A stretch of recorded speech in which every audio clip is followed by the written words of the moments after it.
cartoon comic. सास बहू का झगड़ा। अनामिका की सास पुष्पा अपनी बहू को कुछ खास पसंद नहीं करती थी और इसीलिए दोनों सास बहू में आए दिन झगड़ा होता रहता था। सास बहू के झगड़े के चक्कर में अनामिका के पति मोहित की जिंदगी मुश्किल में पड़ गई थी। बेचारा बार बार माँ और बीवी के झगड़े को सुलझाता ही रहता था, लेकिन दोनों समझने का नाम नहीं लेती थी। वैसे तो सब कुछ ठीक ठाक चल रहा था, लेकिन एक दिन अनामिका और पुष्पा के अंदर जोरदार झगड़ा हुआ और बात कुछ इस तरह थी। बहू, मैंने तुम्हें कल अपनी एक साड़ी धोने के लिए दी थी। हाँ मम्मी जी, वो साड़ी धोकर मैंने आपकी अलमारी में रख दी है। उसी की बात कर रही हूँ मैं। जरा देख तो, इस साड़ी को देखकर किसी भी तरह से लगता है ये धुली हुई है। अरे मम्मी जी, मैंने आपकी साड़ी वॉशिंग मशीन में अच्छे से धोकर सुखाकर आपकी अलमारी में तह बनाकर रखी थी। आपके तो नखरे खत्म ही नहीं होते। अरे कैसे बात कर रही है मुझसे? मेरे नखरे? अरे मोहित, जरा ये देख तो, ये साड़ी धुली हुई लग रही है क्या? अरे मम्मी, जब अनामिका कह रही है कि उसने साड़ी धोई थी तो मान लो ना। हर बात पर झगड़ा करना जरूरी है क्या? क्या है ना मोहित, तुम्हारी माँ को तो मेरे हर काम में नुस्ख निकालने की आदत पड़ गई है। जब तक दो चार खरी खोटी सुना नहीं लेती ना, इनका दिन नहीं निकलता। अरे चुप कर, बहू होकर मुझे जवाब देती हो। एक तो गंदे कपड़े उठाकर अलमारी में रख दिए, ऊपर से कैंची की तरह कचर कचर बोली जा रही हो। अरे मम्मी जी, आपको समझ में नहीं आता क्या? मैंने साड़ी धो कर रखी थी। तो फिर इतनी गंदी क्यों लग रही है? अब मुझे क्या पता मम्मी जी, आप इस पर इस तरह तेल और घी की चिकनाई के दाग लगाकर लाएंगी तो ये मेरी जिम्मेदारी थोड़ी ना है। अरे तो हाथ से धोना चाहिए था ना।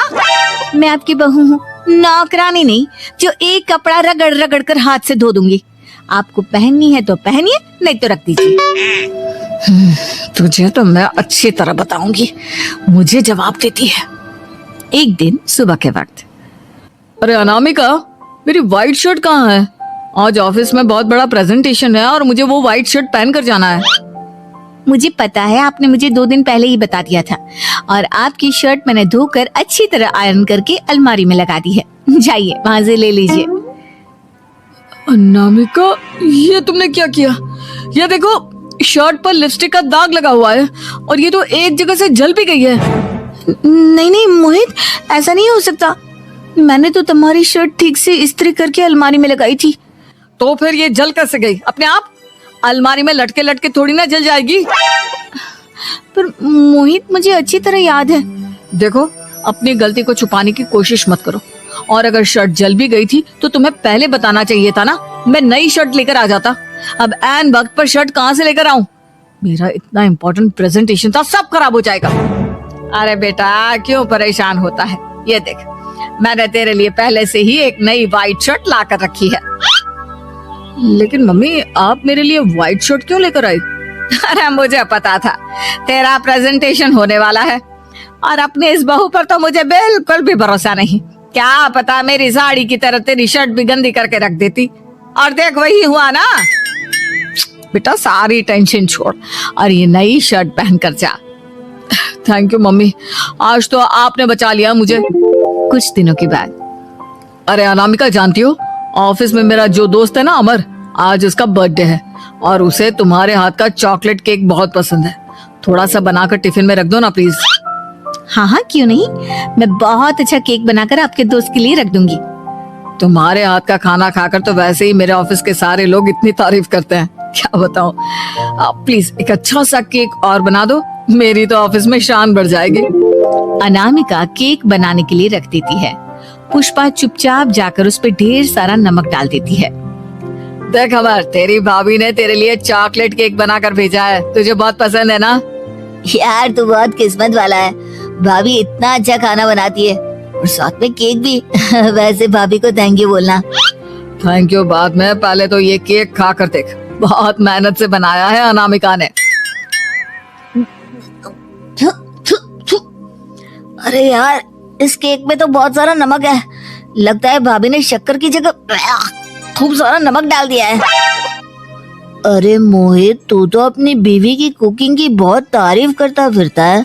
जरा पूछना अपनी बीवी से केक में नमक कब से डलने लग गया? क्या यार, तुझे भी मेरा ही जन्मदिन मिला था बिगाड़ने के लिए? केक नहीं लाना था तो मत लाता, कम से कम मुझे इस तरह नमक वाला केक तो नहीं खिलाता। अरे नहीं यार, अनामिका ऐसा नहीं कर सकती, जरूर कुछ गड़बड़ हुई होगी। घर जाने के बाद अनामिका, अगर तुम्हारा केक बनाने का मन नहीं था तो ना बनाती, लेकिन मेरी बेइज्जती करवाने की क्या जरूरत थी? अरे आपकी बेइज्जती, ये आप क्या कह रहे हैं? मैंने तो सुबह आपको इतने अच्छे तरीके से केक बना कर दिया था। हाँ, लेकिन उसमें इतना सारा नमक डाल दिया था कि आज ऑफिस में मेरा अच्छा खासा मजाक बना है। मेरे सारे दोस्त हंस रहे थे मुझ पर। अरे बेटा, मैंने तो तुझे पहले ही समझाने की कोशिश की थी। एक नंबर की गैर जिम्मेदार है ये लड़की, कोई काम ठीक से नहीं करती। उस दिन भी गंदी साड़ी रख दी थी मेरी अलमारी में और झूठ बोल रही थी। कुछ दिनों के बाद अनामिका देखो, मैंने अपना लैपटॉप चार्जिंग पर लगाया है, उसे अच्छी तरह चार्ज होने देना। मेरी एक अर्जेंट मीटिंग है, प्लीज बीच में से हटाना मत। हाँ हाँ ठीक है, मैं नहीं हटाऊंगी। पुष्पा चुपचाप से जाकर चार्जिंग का बटन बंद कर देती है। थोड़ी देर बाद, अरे ये लैपटॉप चार्ज क्यों नहीं हुआ? और ये बटन किसने ऑफ कर दिया? अनामिका, इधर आओ। क्या हुआ? क्यों चिल्ला रहे इतना? अनामिका, मैंने तुमसे कहा था ना, मेरा लैपटॉप चार्जिंग पर लगा हुआ है, मेरी अर्जेंट मीटिंग है। तुमने इसका स्विच ऑफ क्यों कर दिया? अरे मैंने ऐसा कुछ नहीं किया, मैं क्यों स्विच ऑफ करूंगी? कुछ दिनों से देख रहा हूँ अनामिका, तुम मेरा हर काम बिगाड़ देती हो। देखो, ये अच्छी आदत नहीं। कम से कम तुम्हें इस बात का तो ध्यान रखना चाहिए था कि मेरी कितनी इंपॉर्टेंट मीटिंग थी। अब क्या करूंगा मैं? आई एम सॉरी मोहित, लेकिन सच में मैंने जानबूझकर कुछ नहीं किया। अगर जानबूझकर नहीं किया तो क्या सब कुछ अपने आप हो जाता है? कभी मेरी शर्ट जल जाती है, कभी केक में नमक डल जाता है। आप मेरी बात क्यों नहीं सुनते? मैंने जानबूझकर कुछ नहीं किया। फिर से वही बात। अरे कितनी बार तुम्हें समझा चुका हूँ, इस तरह मेरा काम बार बार मत बिगाड़ा करो। तुम जानती हो मुझे कितनी प्रॉब्लम होती है। ऑफिस में तो पहले ही बेइज्जती करा चुकी हो, और अब ये मीटिंग, ये भी मेरे हाथ से निकल गई। अनामिका की समझ में कुछ नहीं आता कि आखिर उसके साथ ये सब क्या हो रहा था और क्यों हो रहा था। फिर कुछ दिनों के बाद मोहित अपने ऑफिस से कुछ फाइल लेकर घर आता है।